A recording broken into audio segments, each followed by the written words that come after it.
Jaco and Kakarot take in the beauty of West City. Omori explains that Dr. Briefs is a brilliant and eccentric scientist next to himself and that weirdo Dr. Giro, Omori expressed. Jaco says that was interesting and all, but he couldn't keep his mind off the captivating smells that eroded the air. Kakarot's stomach began to growl also. Jaco urgently explains that he must get his ship fixed and head back to HQ soon, or the Galactic King would for sure strip away his lunch breaks. Omori suggests that they should take a cab.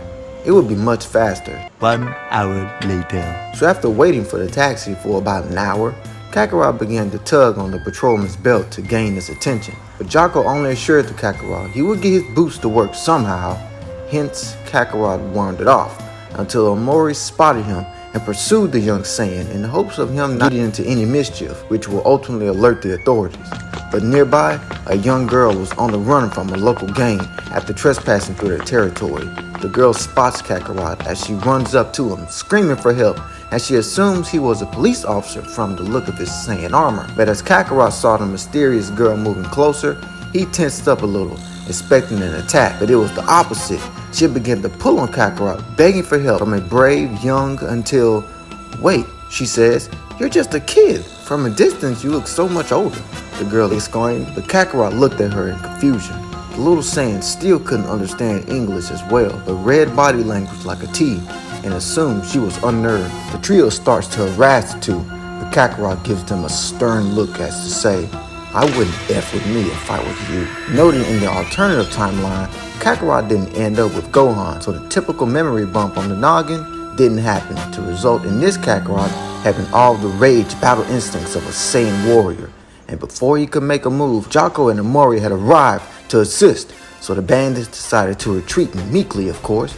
With Jaco demanding to know who those Earthlings hooligans were, he was retorting that they must have heard about the heroic space cop through the Galactic TV station or something. But Kakarot had begun to get upset, and Jaco started demanding that if the little Saiyan wished to remain free, he would cease his disruptive actions. And to Omori's shock, Jaco got a little scared by Kakarot's Saiyan nature, until Tights grabbed Kakarot's hand, telling him she was happy that he protected her. And the mini monkey boy looked up to the girl with a blank expression, but the look of the innocent Kakarot's face was enough for her to understand. So she had begun to introduce herself as Tights Briefs, the head of Capsule Corporation. Omori finished. Yes, the resemblance to Dr. Briefs himself is becoming noticeably uncanny now. Tights also pointed out that she knows Jaco, an alien cop too. Omori tried to pass Jaco off as a foreigner from another country, but Tights was no fool. As she offered her help, Jaco asked that she was just in time, and he finally got his rocket boots to work as the foursome made their way to the Briefs residence. Upon arriving, Dr. Briefs and his wife Ponchi meets the trio. Omori introduced himself to Dr. Briefs, calling him a fan of his research, but the good doctor remarked that he was also a big fan of his own research, while giving his condolences for the loss of his wife, as Omori tearfully accepted. But Jaco wanted to cut the pleasantries and get his ship fixed to get this little Saiyan back to HQ, until looking over to see he had disappeared.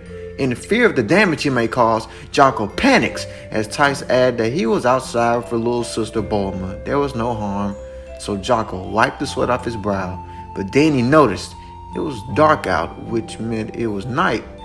So the full moon must be, and right when it hits the space cop, it was already too late. Kakarot was becoming a great ape. To the horror of Dr. Brief and the West City natives, a giant ape monkey was destroying the city. Quickly, Jaco flew in and rescued the little Bulma before she came to harm, before flying up towards the great ape, beginning to shoot at the raging monkey. Yet it did no good, since Kakarot had lost all control of himself while in full-on berserker mode. Jaco tries to think back on his same biography lesson, but couldn't find the answer in sight. But Jaco knew he had to leave the Great Ape out of the city before there was no city left. So he hastily led Great Ape Kakarot out into the wastelands, where the Galactic Patrolman had pointed out Kakarot's tail and figured it to be the source of his transformation. Jaco flew under Kakarot using his elite beam to slice off the Saiyan ape's tail, reverting the Great Ape back to normal. Jaco catches the young Kakarot before he had hit the ground, and in the distance, a car can be seen driving through the dust. It was Titan Bulma heading towards them, along with a lot of other angry citizens and vehicles.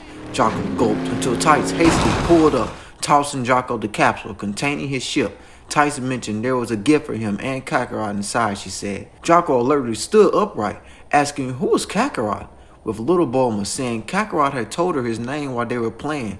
To the Space Cop's unexpectance, but Tights alarmed them to leave quickly before the West City police and the press and military, I might add, come seeking answers, and not in a nice way. So Jaco bid the brief girls farewell. While packing up Kakarot, they entered his ship and the pair shot off into space, heading back, finally, to the Galactic HQ.